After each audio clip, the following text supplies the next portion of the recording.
So hello students, next topic that I am going to take is your friction. ये laws of motion का ये भी एक important topic होता है फ्रिक्शन. तो फ्रिक्शन को भी हम लोग डिटेल में देखेंगे. बड़ा ही इंपॉर्टेंट होता है, काफ़ी कन्फ्यूजन भी होते हैं फ्रिक्शन फोर्स के लिए. Late us see this topic is friction. Friction अगर आप देखो तो क्या है, friction is a type of contact force. जब दो सरफेसेस कॉन्टैक्ट में होंगे तभी ये आएगा. जब भी दो सरफेस कॉन्टैक्ट में होंगे तभी ये फ्रिक्शन फोर्स की बात होती है. Friction has a very vital role in our daily life. Friction की टेंडेंसी क्या है, दो सरफेस कॉन्टैक्ट में होंगे तो हम इसको क्या ले सकते हैं, it is a type of contact force which opposes the relative motion between two surfaces in contact. जब दो सरफेस कांटेक्ट में हो उनके बीच में रिलेटिव मोशन को रोकता है.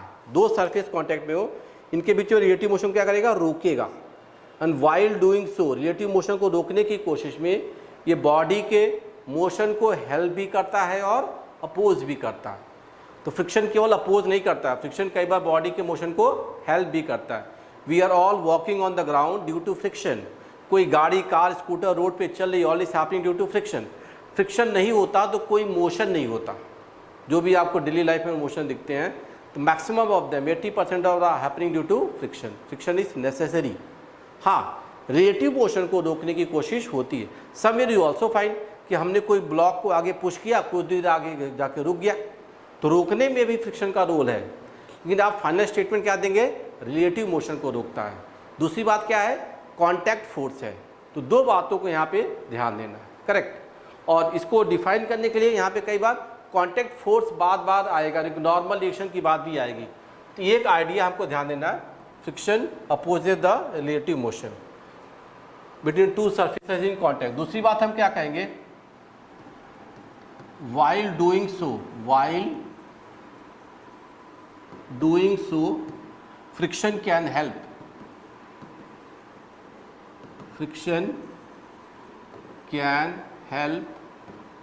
or oppose the motion of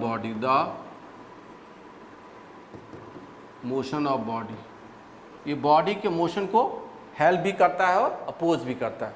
दोनों बातें आपको ध्यान में रखनी. इट कैन हेल्प और oppose the motion of body. Correct, ये ध्यान रखना है. अब इसको जो रिलेटिव मोशन होता है उसको हम फर्दर कैसे देखेंगे, लेट अस सी. इस चीज़ को फ्रिक्शन में जो हमने बात कही, थोड़ा सा इसको हम कंफाइन करें.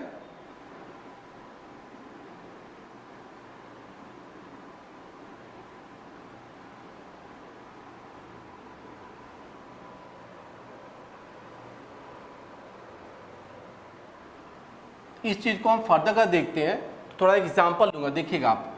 Friction is also a self adjusting force. क्या होता है, सेल्फ एडजस्टिंग.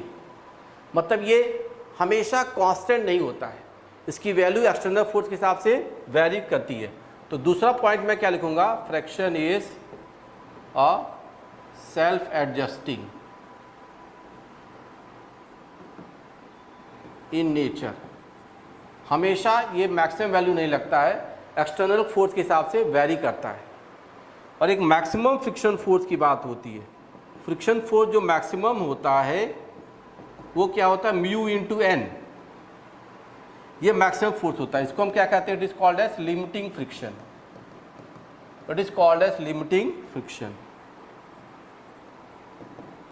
मैक्सिमम फोर्स जो लगेगा उसको हम क्या कहेंगे, लिमिटिंग फ्रिक्शन. और लिमिटिंग फ्रिक्शन जब भी जानेंगे तो हमको यहाँ पे एक टर्म मैं लिख रहा हूँ, देखो, म्यू इंटू एन. तो म्यू जो होता है, mu is the coefficient of friction. It is coefficient of friction between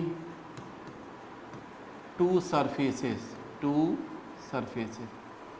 दो सरफेसेस के बीच में क्या होता है, ये कोएफिशिएंट ऑफ फ्रिक्शन होता है. इसको ध्यान देंगे आप.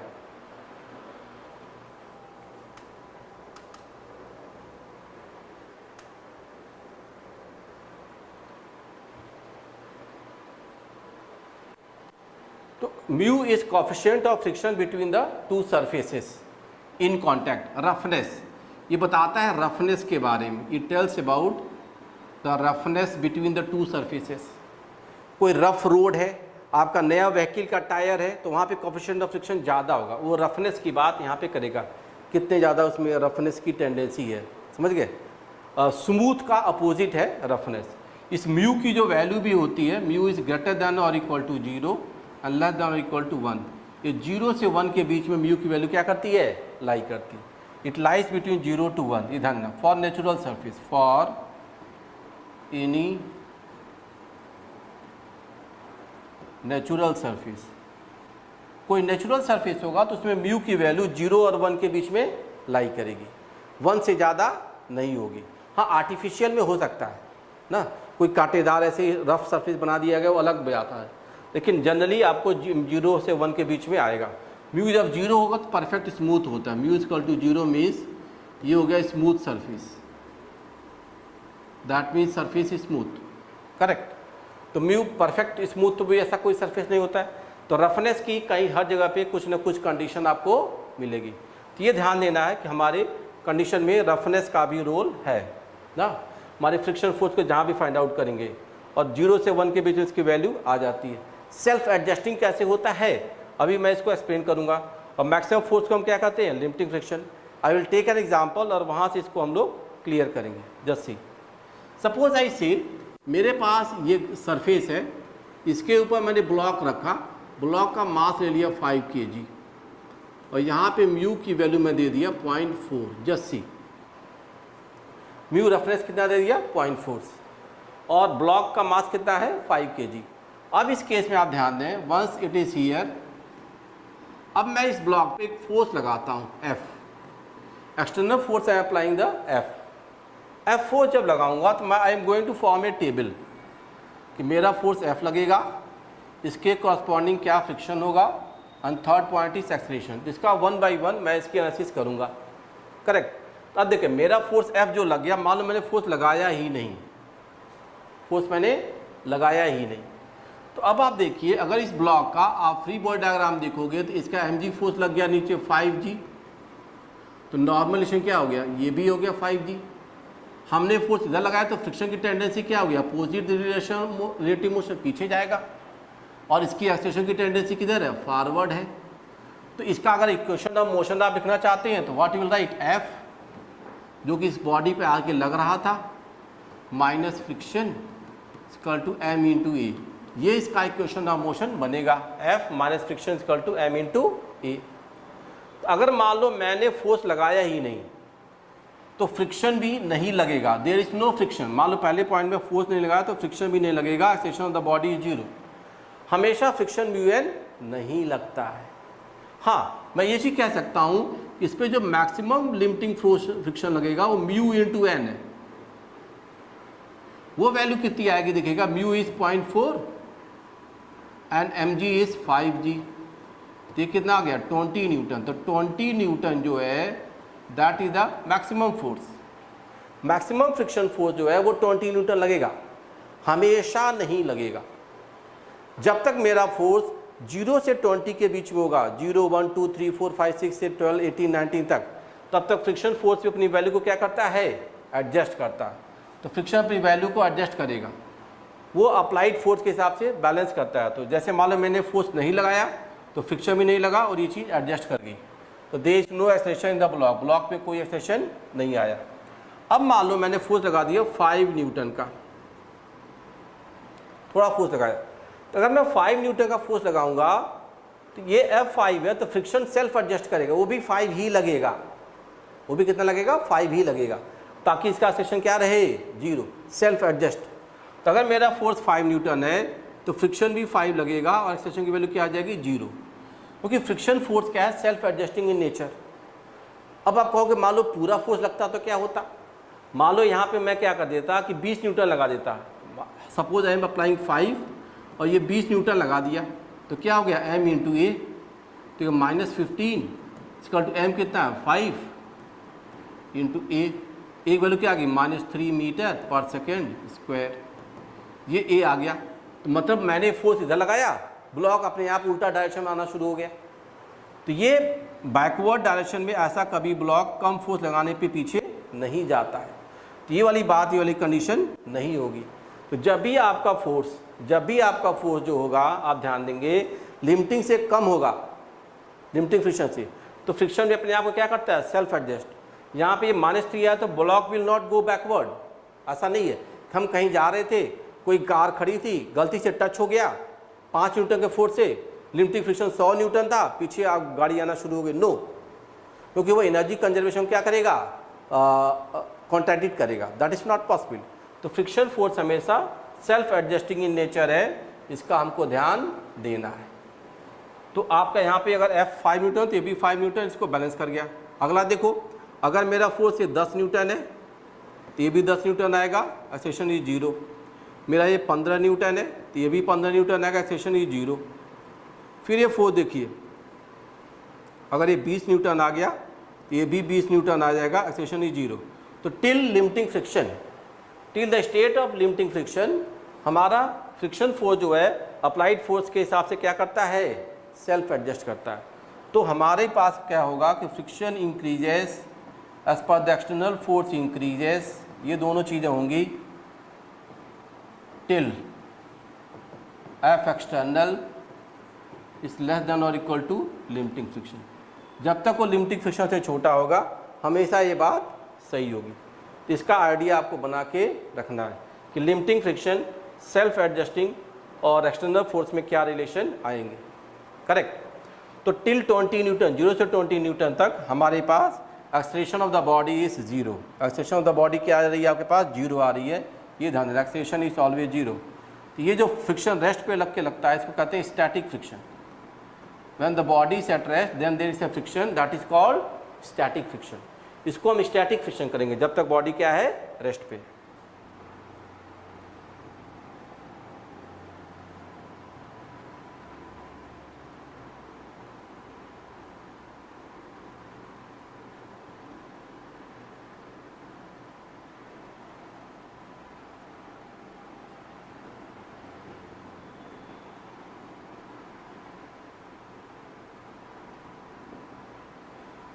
यस, अब देखिएगा,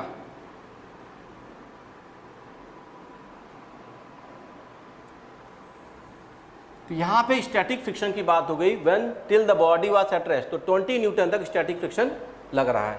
अब इसके बियॉन्ड अगर मैं जाऊँगा, थोड़ा ध्यान दीजिएगा, अब मैं फोर्स क्या कर देता हूँ, 25 न्यूटन।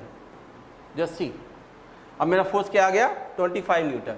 जब 25 न्यूटन फोर्स आएगा तो फिर से केसेस मैं यहाँ पे अप्लाई करता हूँ। देखिएगा, मेरा force F, then friction, then acceleration. Now by force is 25 newton, इसी का एक्सटेंशन 25 न्यूटन। अब फ्रिक्शन अपने आप को लिमिटिंग वैल्यू दे चुका है μn, और μn की वैल्यू कितनी आ चुकी है, 20। तो इसका इक्वेशन ऑफ मोशन आप जानते ही हैं कि क्या आया था यहाँ पे, just you see F minus friction equal to m into a। अब आप देखिएगा तो ये एक्सेलरेशन की वैल्यू क्या आ गई, एक्सेलरेशन की वैल्यू आ जाएगी 5/5 equal to 1 metre per second square. तो बॉडी में एक्सेलरेशन क्या आ गया, 1 मीटर पर सेकेंड स्क्वायर। तो जैसे ही मैंने फोर्स बढ़ाया अब, तो फ्रिक्शन की वैल्यू कॉन्स्टेंट रही, अब नहीं चेंज हो रही है, 1 मीटर पर सेकेंड स्क्वायर आ गया। मान लो मैं 30 न्यूटन का F कर दिया, नाउ फ्रिक्शन रिमेन्स कॉन्स्टेंट, ये क्या रहेगा, 20 ही रहेगा। और एक्सेलरेशन की वैल्यू 30 माइनस 20/5, तो कितना आ गया, 10/5, ये आ गया 2 मीटर पर सेकेंड स्क्वायर। अब देखो आप, एक्सेलरेशन बढ़ रहा है, फ्रिक्शन इज गेटिंग कांस्टेंट। मैं इसको 35 कर दिया तो फिर से 20 ही रहा, और acceleration is 15/5, it is 3 metre per second square. ऐसे ही आप 40 कर लो तो ये भी 20 आ गया, सेम रहा, इट इज 20/4, और ये वैल्यू क्या आ गई, 4 मीटर पर सेकेंड स्क्वायर। अब आप देख रहे हो ये फ्रिक्शन की वैल्यू यहाँ पे क्या आ गई, दैट इज रिमेनिंग कांस्टेंट। तो दो तरह के फ्रिक्शन आए। पहले वाला फ्रिक्शन क्या था, इट इज कॉल्ड स्टैटिक, जब रेस्ट पे होता है बॉडी तो क्या होता है, स्टैटिक फ्रिक्शन। बाद वाला जो फ्रिक्शन होता है, it is called kinetic friction.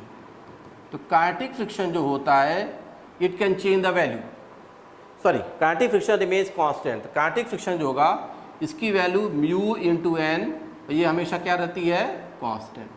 तो kinetic friction is always constant.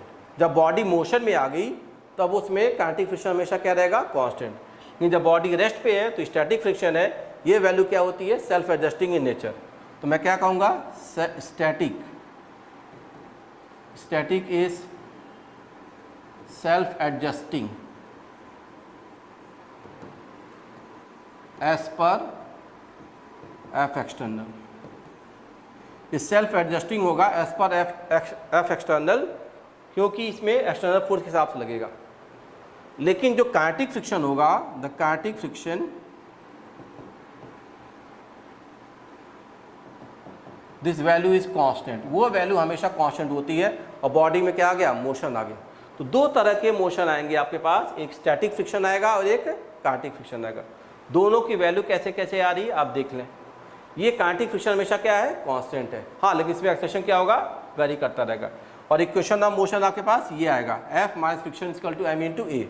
This we can apply and get the results, correct. तो एक पैटर्न आपको बना के यहाँ पे रखना है, गेटिंग इट। अब इसी में अगर मैं इसका ग्राफ बनाऊं, how can you draw the graph and then see the result, तो भी आप चेक करिएगा।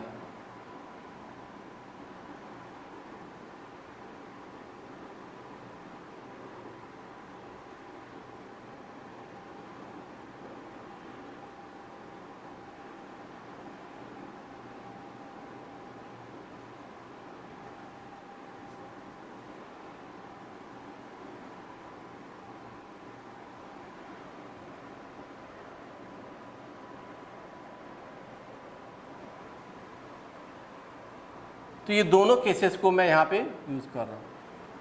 अगर मुझे इसका ग्राफ ड्रॉ करना होगा, स्टैटिक फ्रिक्शन और इसमें अगर मैं ग्राफ ड्रॉ करूँगा, how can I see, just सी।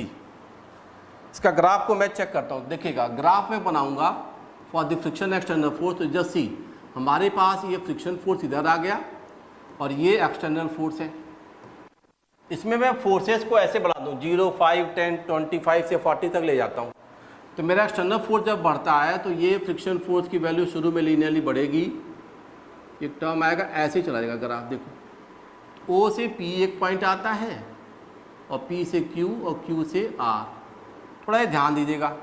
तो मेरा जो फोर्स था, ठीक है, till 20 newton, external force till the value of 20 newton जब जा रहा है, तो my friction is also changing, friction is also self adjusting in the value. तो मेरा जैसे जैसे फोर्स बढ़ेगा तो फ्रिक्शन फोर्स की वैल्यू भी क्या हो रही है, बढ़ती चली जा रही है। मैक्सिमम वैल्यू ऑफ फोर्स जो होता है that is called limiting friction, that is mu times mg, mu times n। तो म्यू टाइम्स n कई बार mg के बराबर भी होगा, कई बार mg से अलग भी हो सकता है। That thing here but it is equal to mg। वो वैल्यू 20 न्यूटन तक आ गई। तो 20 न्यूटन पे यहाँ पे एज सच ये रिजल्ट आ गया, OP is region of static friction. और QR अगर देखोगे तो this is the region of kinetic friction. ये काइनेटिक फ्रिक्शन की बात करता है कौन, QR में फ्रिक्शन रिमेन्स कांस्टेंट। ये आगे जब देख रहे हो तो यहाँ भी हमेशा ये वैल्यू कांस्टेंट वैल्यू रहेगी, लगभग 20 के आसपास ये कांस्टेंट हो जाता है।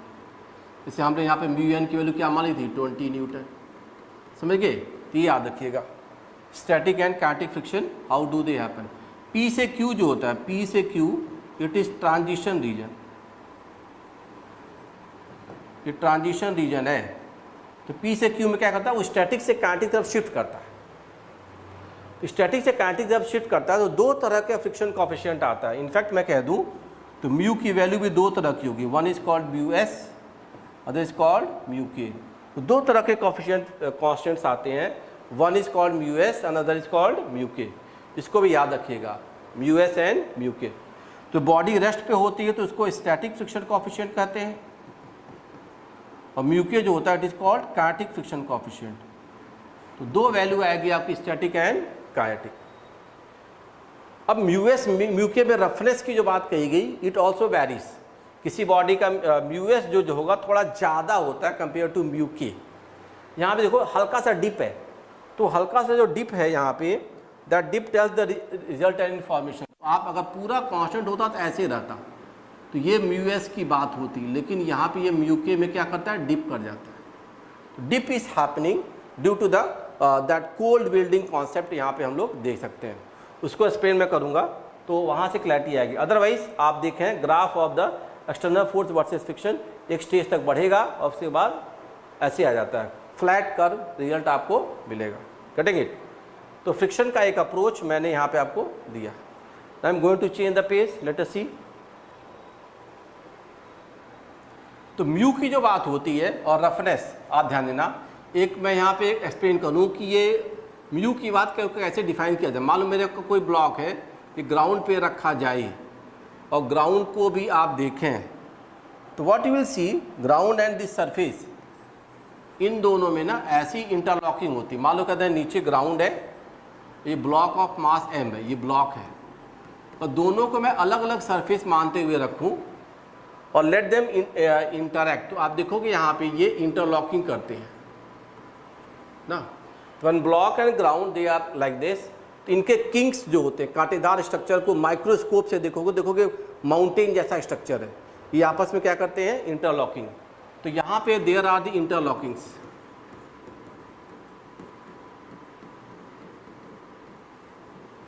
तो इन इंटरलॉकिंग को तोड़ना होता है तभी बॉडी आगे मूव करती है।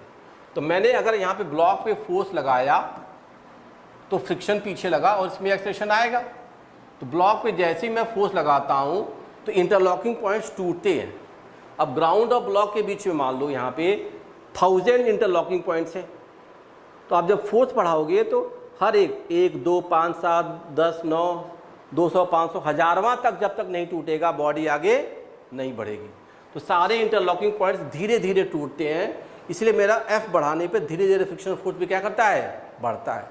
Required force to break all the interlocking points, तो वो चीज़ बढ़ती चली जाती है। तो आप ध्यान देंगे कि मेरे अप्लाइड फोर्स के हिसाब से ही इंटरलॉकिंग पॉइंट्स तोड़ने वाले भी बढ़ेंगे। और यहाँ पे ड्यू टू दैट थिंग ये रिजल्ट बनेगा कि F बढ़ाने से इंटरलॉकिंग पॉइंट्स टूटने वाली बात भी बढ़ गई। अब एक लिमिटिंग फ्रिक्शन जब आया तो सारे इंटरलॉकिंग टूट गए। अब ये कंटिन्यू टू मूव अहेड हो गया। जब कंटिन्यू टू मूव अहेड होगा तो आप देखो क्या यही ब्लॉक अब जब आ गया तो इसके इंटरलॉकिंग पॉइंट थोड़े टूट गए। जस्ट सी, M ब्लॉक जो था इसमें जो इंटरलॉकिंग्स नीचे तक आ रही थी वो यहाँ क्या हो गई, ब्रेक कर गई। ये पॉइंट थोड़ा सा ऐसे ब्रेक कर गया। जस्ट सी, तो इंटरलॉकिंग्स आर ब्रोकन। तो ये थोड़ा सा उतना शार्प नहीं रहा, तो यहाँ पे इसका आ गया म्यू के, और शुरू में क्या था ये म्यू एस। तो म्यू एस में किंग्स की स्ट्रेंथ क्या होती है, ज़्यादा होती है, तो उसको पकड़ के रखता है। और म्यू के थोड़ा छोटा हो गया, कांटेदार जो उसकी शार्पनेस थी किंग्स की वो हट गई। तो म्यू के is slightly less than mu S. ये क्यों होता है, करेक्ट। इसका एक आइडिया बनाइएगा। This concept is called cold welding. हम इसको कोल्ड वेल्डिंग भी कहते हैं कि बॉडी जो है कैसे मोशन में आ रही है, ग्राउंड पे रहते हुए इंटरलॉकिंग हो गई। तो आप देखोगे कोई भी ब्लॉक है कहीं पे पड़ा हुआ है बहुत लंबे समय तक, तो उसकी फ्रिक्शन टेंडेंसी बढ़ जाती है, समझ गए। हम कोई भी बुक है टेबल पर रख के खींच रहे हैं तो वहाँ पे इंटरलॉकिंग थे, उन सारे इंटरलॉकिंग को तोड़ते हैं तभी आगे जाता है। अब फ्रिक्शन उतना ज़्यादा स्ट्रांग फोर्स कभी कभी नहीं फील होगा, स्ट्रांग भी हो सकता है, वीक भी हो सकता है, तो उसके इंटरलॉकिंग को तोड़ना होता है। अब इसमें एक बार कन्फ्यूजन आता है, जानते हो क्या, कि मेरा ये ग्राउंड है और मेरे पास ये ब्लॉक ऐसे पड़ा था मास m का, और दूसरी बार यही ब्लॉक मैंने इसको लिटा दिया मास m का। तो यहाँ देखोगे इंटरलॉकिंग्स ऐसे होंगे, यहाँ भी इंटरलॉकिंग भी होंगे। तो आप यहाँ पे फोर्स लगाओ F to make it move, F1, यहाँ फोर्स लगाया आपने F2 to make it move. तो आप देखो यहाँ पे जब once it is with more area of contact, यहाँ पे लेस एरिया ऑफ कॉन्टैक्ट है, मान लो यहाँ पे एरिया ऑफ कॉन्टैक्ट A1 है, यहाँ पे A2 है, A2 is more than A1 you can see. तो यहाँ पे ज़्यादा एरिया ऑफ कॉन्टैक्ट है तो यहाँ पे फ्रिक्शन फोर्स आपको लगेगा थोड़ा ज़्यादा है, और यहाँ पे क्या है, कम है। मान सकते हैं ना आप। You can assume like that कि यहाँ पे F1 की वैल्यू जो होगी वो लेस देन F2 जैसा फील होगा, क्योंकि यहाँ पे ज़्यादा इंटरलॉकिंग कम इंटरलॉकिंग। बट ऐसी बात नहीं है, ये दोनों क्या होते हैं, इक्वल होते हैं। F1 इक्वल टू क्या होता है, F2 होता है, दोनों बराबर होते हैं। मुझे force required to make it move दोनों में क्या आएगा, सेम आएगा। तो हम क्या कहते हैं, friction is independent independent of area of contact. Area of contact से ये फ्रिक्शन क्या होता है, इंडिपेंडेंट होता है, ये याद रखिएगा। Friction is always independent of area of contact. This thing you can always apply, correct. इस अप्रोच को आप कर सकते हो। क्यों होता है वो भी एक्सप्लेन करता हूँ कि वाई इट इज़, कि ये क्यों independent of area of contact आएगा, थोड़ा इसको समझाता हूँ, ध्यान दीजिएगा।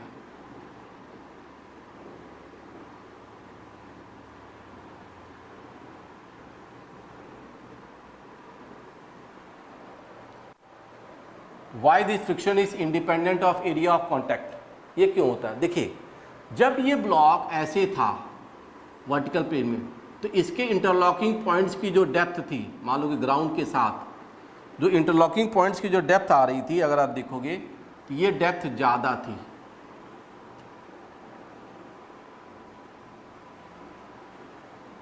तो ये डेप्थ जो आएगी यहाँ पे, ये ज़्यादा रहती है, यहाँ पे मोर डेप्थ ऑफ इंटरलॉकिंग।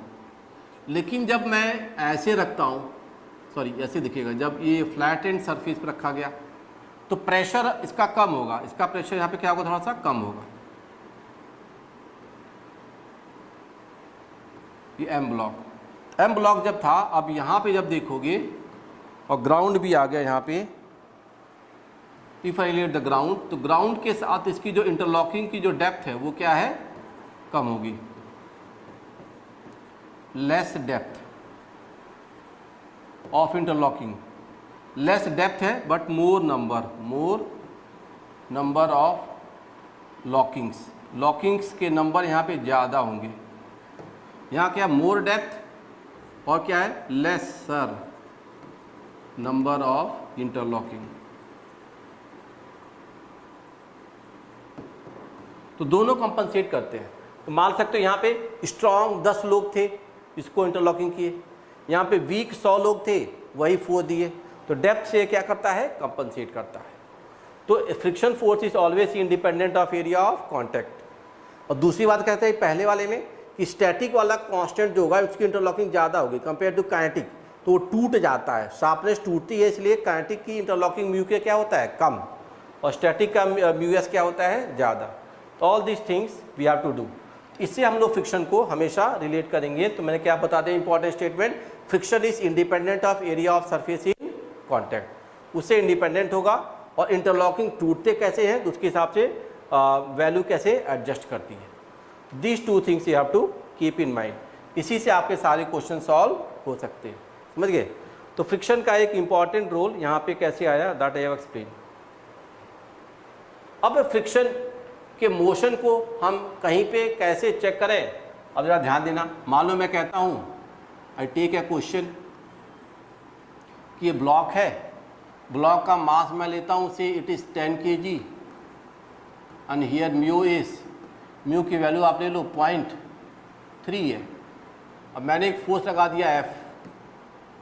तो पहले केस में देखिएगा, अगर मेरा F1 की वैल्यू क्या है 20 न्यूटन, तो इस पर फ्रिक्शन और एक्सेलरेशन क्या होगा, that we have to see.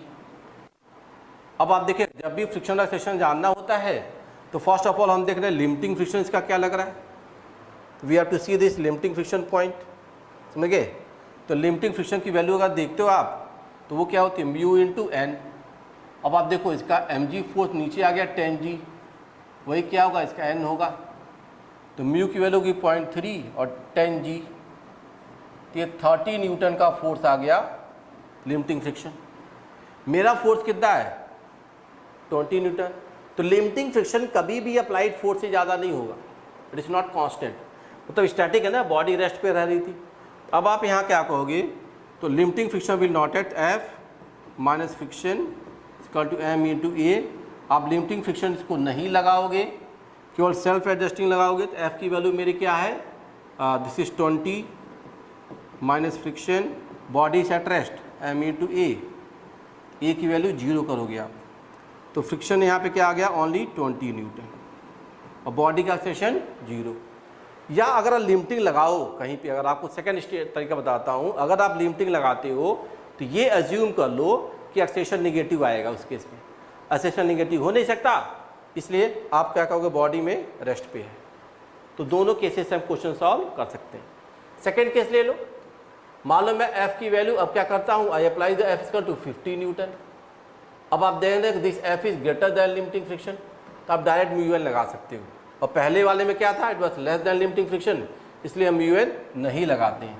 तो हम म्यू लगाएं या नहीं लगाएं ये पहले चेक करना पड़ता है। मेरा अप्लाइड फोर्स म्यू से कम है तो म्यू नहीं लगेगा, अप्लाइड फोर्स म्यू से ज़्यादा है तब ये लगेगा। अब यहाँ देखो तो क्या करूँगा, F minus friction equal to M into a कर लो। F की वैल्यू कितनी है 50, फ्रिक्शन की वैल्यू क्या आ गई 30 इक्वल टू 5 इंटू ए, ऐसे आप कर सकते हो। तो this block will have some acceleration और इसके रिजल्ट को आप देख सकते 50 में 30 20 by 5 equal to 4 metre per second square and that is acceleration. Acceleration की वैल्यू यहाँ पे 4 आ गई और पहले वाले में क्या थी 0। तो ये आपको थोड़ा सा ध्यान देना पड़ेगा कि मेरा फ्रिक्शन कैसे एक्ट कर रहा है, वो लिमिटिंग से ज़्यादा है या कम है, as per the external force आपको ध्यान देना है। करेक्ट, एक आइडिया मैंने बताया बॉडी में फोर्स को लगने के लिए कैसे होगा। नेक्स्ट, अब हमेशा बॉडी फ्लैट सरफेस पर है ये भी जरूरी नहीं होता है, बॉडी में अलग अलग तरह के मोशन आ सकते हैं, तो वो भी ध्यान दो। मान लो मेरे पास क्या हो गया कि इंक्लाइन प्लेन आ गया, and this incline plane is angle theta is 37 degree. मैंने एक ब्लॉक रख दिया, ब्लॉक का मास जो है यहाँ पे मान लो 6 kg है और म्यू की वैल्यू यहाँ पे क्या है, सपोज ऐसे म्यू इज 0.4। तो अब आपको पूछा जा सकता है what is acceleration of the block and what is friction force acting. अब देखो फ्रिक्शन फोर्स जो होता है वो लास्ट में एक्ट करता है, सबसे बाद में चालाक फोर्स होता है, सेल्फ एडजस्टिंग इन नेचर होता है। सेल्फ एडजस्टिंग इन नेचर का मतलब ऐसे समझ लो कि आपके पास रिसोर्स में फ्रिक्शन जो है वो म्यू एन है आपके पास में अकाउंट में, आप उसके सप्लाई के हिसाब से अप्लाई करते हो कहीं पे कि कितनी रिक्वायरमेंट है उस हिसाब से फ्रिक्शन एडजस्ट करता है। मान लो कहीं पे म्यू एन की वैल्यू 20 है और मेरा अप्लाइड फोर्स 5 न्यूटन है तो केवल 5 न्यूटन की वैल्यू अप्लाई करेगा, मेरा 10 न्यूटन है तो केवल 10 देगा, पूरा 20 कभी नहीं देता है till it is reaching the limiting case. अब यहाँ देखो आप इस केस में अगर आप BD बनाएंगे सी द इक्वेशन तो आप all the results we can see, एक अच्छा क्वेश्चन आ गया। तो आप देखो इसका mg फोर्स डाउनवर्ड ऐड करेगा, this is the incline plane and this angle is theta.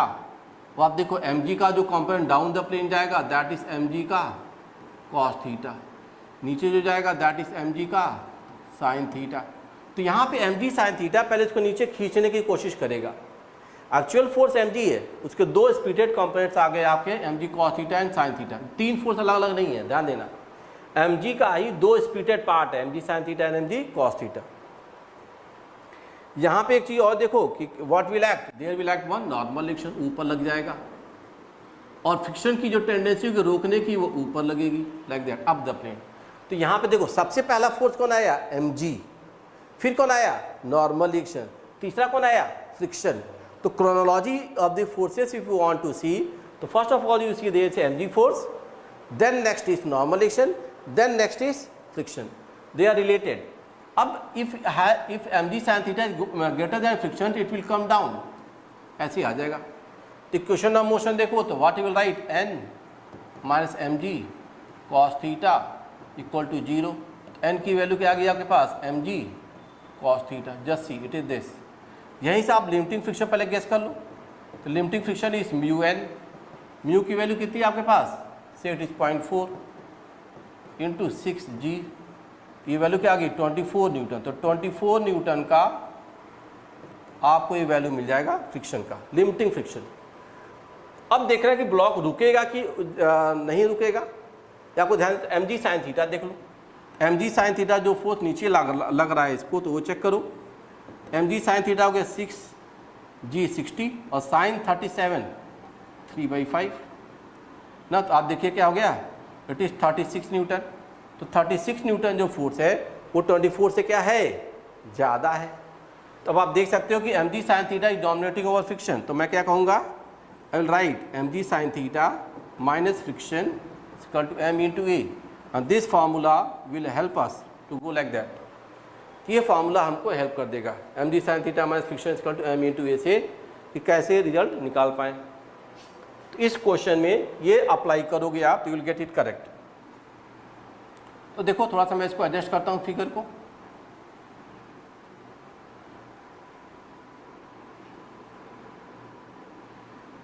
What is this? अब देखिएगा यहाँ पे once we have this motions, तो रिजल्ट को लिख दीजिए। एम जी साइन थीटा कितना होगा 36 माइनस फ्रिक्शन क्या होगा 24 equal to M into A. M कितना आपके पास 6 इंटू ए, ये आ गया आपके पास। तो आप क्या कर 12/6 इक्वल टू ए, एक वैल्यू क्या आ गई 2 मीटर पर सेकेंड स्क्वायर। इससे ये बॉडी नीचे जा रही है, तो acceleration of the block down the plane कितना आ गया 2 आ गया।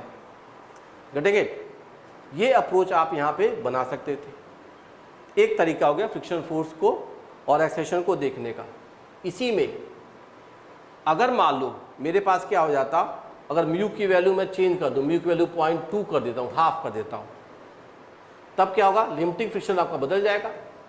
और म्यू की वैल्यू हाफ कर दी तो आपका लिमिटिंग फ्रिक्शन इस केस में पहले क्या था 24, यहाँ क्या आ जाएगा 12 आ जाएगा।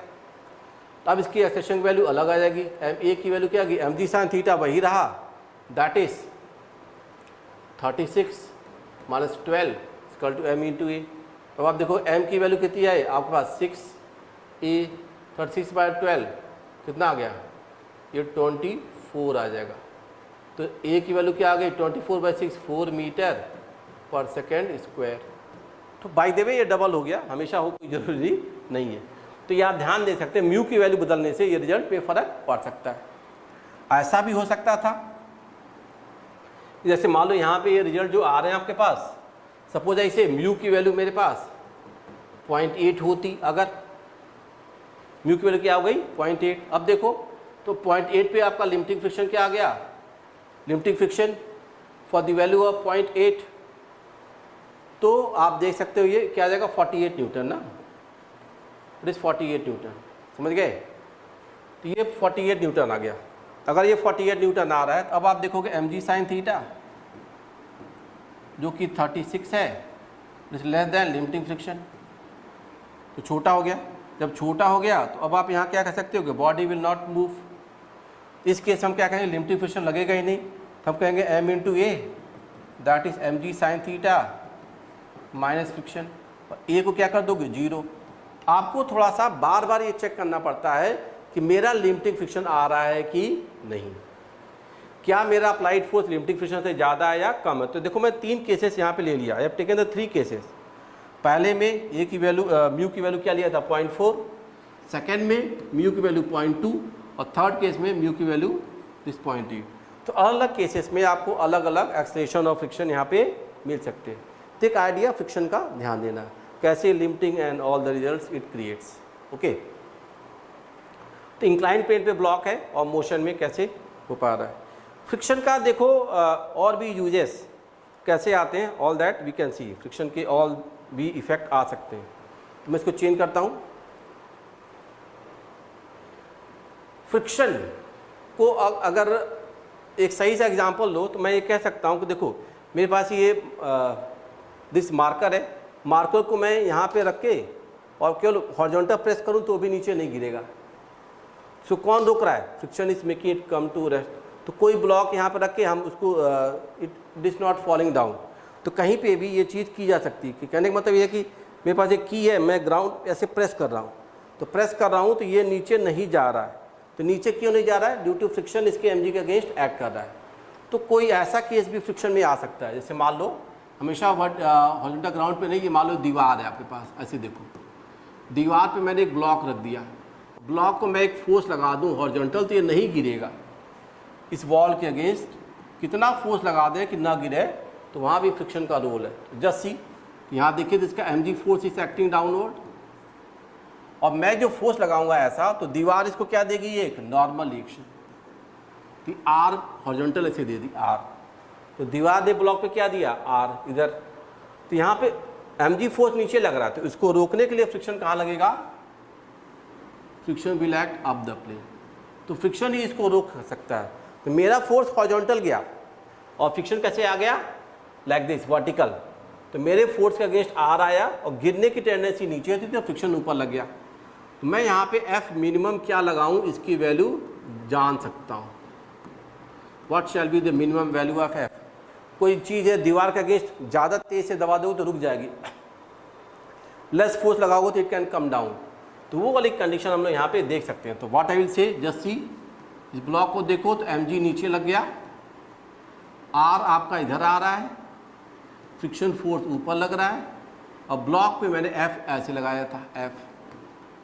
अब वर्टिकल तो देखो, हॉरिजॉन्टल में तो न ब्लॉक आगे गया ना पीछे गया, तो मैं क्या कहूँगा F की वैल्यू क्या हो गई, R आ गई, पहला इक्वेशन। और फ्रिक्शन क्या आ जाएगा, friction is mu N, R is the contact force, mu R कह लोगे, ठीक है, म्यू F। और ये किसको बैलेंस कर देगा, रुक जाए, अगर A को क्या करना है हमको, जीरो करना है। If A has to be zero, A zero करना है तो फ्रिक्शन की वैल्यू किसके बराबर हो जाए, mg के बराबर हो जाए। तो फ्रिक्शन अप और mg डाउनवर्ड, दोनों आपस में क्या कर सकते हैं, बैलेंस कर सकते हैं। तो बैलेंस करो आप यहाँ पे, तो आप F की वैल्यू बता सकते हो। F की वैल्यू क्या आ गई यहाँ पे, F मिनिमम जिस पे रुक जाए, that is mg by mu. इतना फोर्स आपको लगाना ही पड़ेगा तभी ये बॉडी रुकेगी। उससे ज़्यादा पे भी बैलेंस होगा, लेकिन उससे कम पे बैलेंस नहीं होगा। F मिनिमम, जैसे मान लो ब्लॉक का मास मानता हूँ 5 kg है, म्यू मान लो आप यहाँ पे you take the mu value S 0.4, you can check the result. F minimum की वैल्यू क्या आ गई, 5g, और ये हो गया 0.4।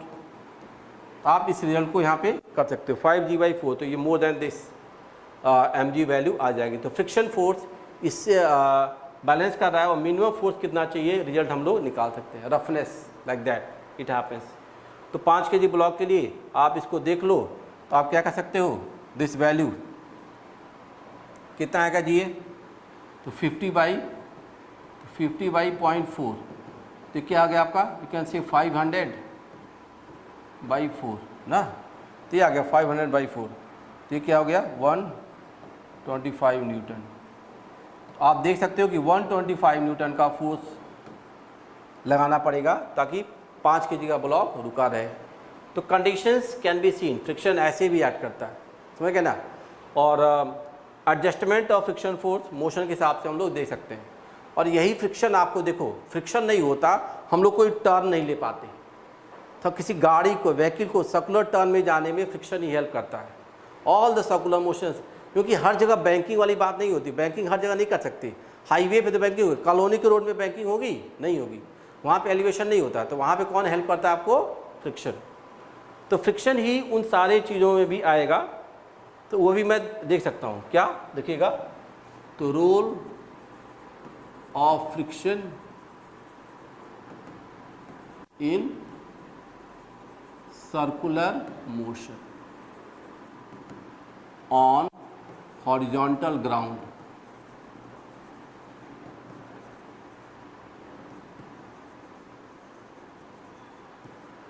तो role of friction in circular motion on horizontal ground पे इसी को हम लोग देख सकते हैं। तो यहाँ पे क्या होता है, आप देखो कि हम दौड़ रहे हैं सर्कुलर ट्रैक पे, तो वहाँ पे एलिवेशन नहीं होता है। कॉलोनी में कोई कार या बाइक स्कूटर घूम गई तो वहाँ भी फ्रिक्शन ही आपको सर्कुलर मोशन देता है। Any circular motion happening here on horizontal ground पे जब होता है, तो कोई व्हीकल मान लो इसकी वेलोसिटी v है, मास m है, तो उसको सेंट्रीपिटल फोर्स चाहिए Fc = mv²/r, ये वैल्यू चाहिए। अरेंज करिए, अब आप ये प्राइस टैग है mv²/r, ये प्रोवाइड नहीं होता, ये लगाना पड़े, अरेंज करना पड़ेगा। तो ग्राउंड पे सर्कुलर मोशन होने के लिए mv²/r कौन देता है, फ्रिक्शन। और यहाँ पे ग्राउंड हॉरिजॉन्टल में अगर जा रहे हैं तो फ्रिक्शन की वैल्यू क्या हो गई, यहाँ पे नॉर्मल केस में म्यू mg। ये दो रिजल्ट आपके पास आएंगे, एक फ्रिक्शन वाली बात और फ्रिक्शन की वैल्यू म्यू mg। इसी से आप circular motion on the ground create करते हैं।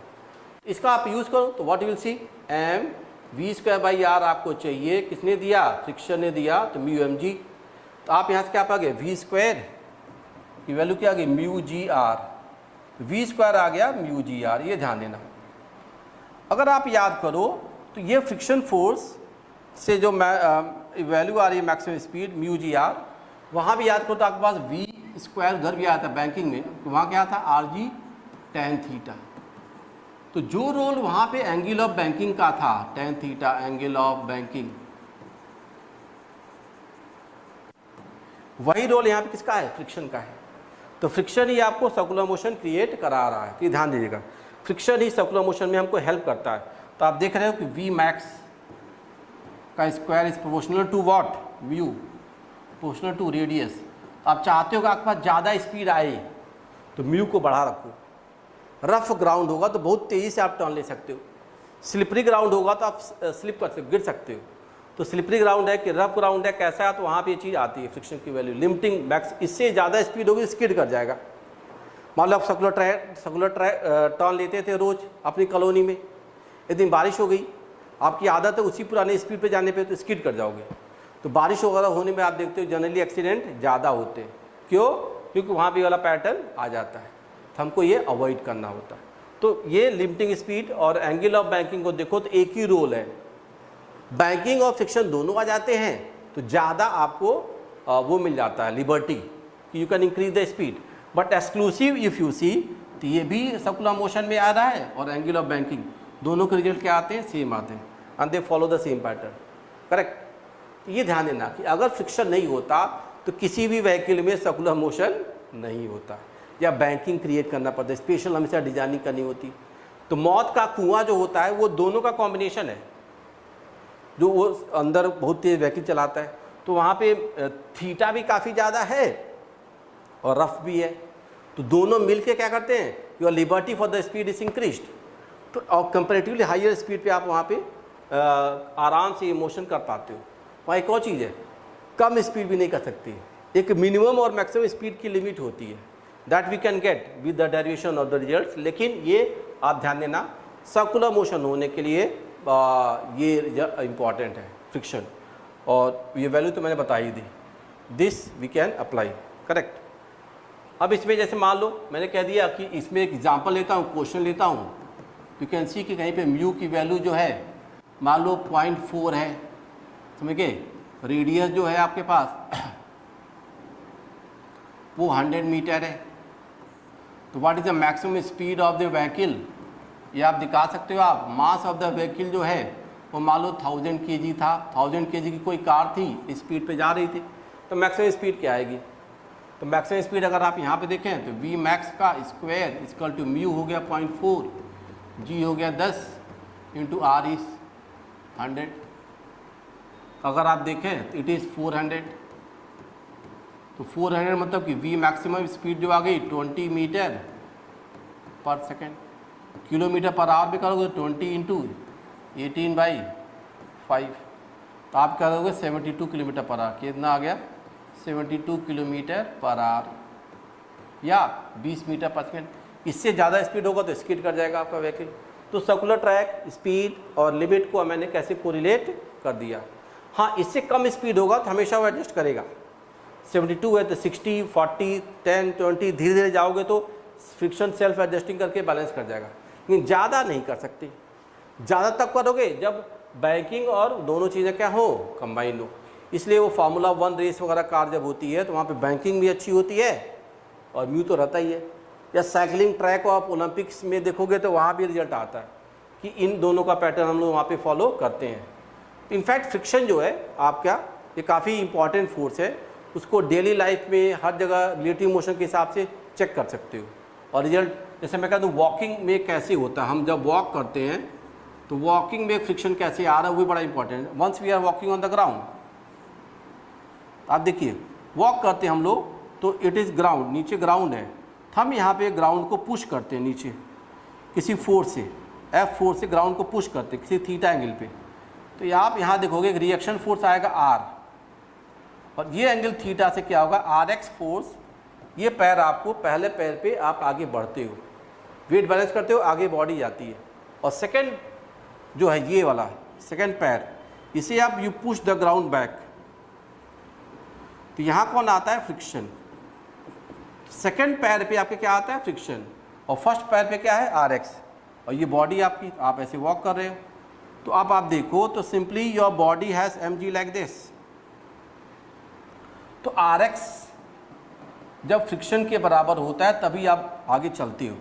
आर एक्स मतलब कि पहले पैर पे रिएक्शन फ्रॉम द ग्राउंड अच्छा मिलना चाहिए, और पिछले पैर पे फ्रिक्शन आगे लग रहा है, आपके पैर पे फ्रिक्शन कहाँ लग रहा है, आगे। तो जब हम चलते हैं तो हमारी पिछले पैर पे फ्रिक्शन कहाँ लगता है, आगे।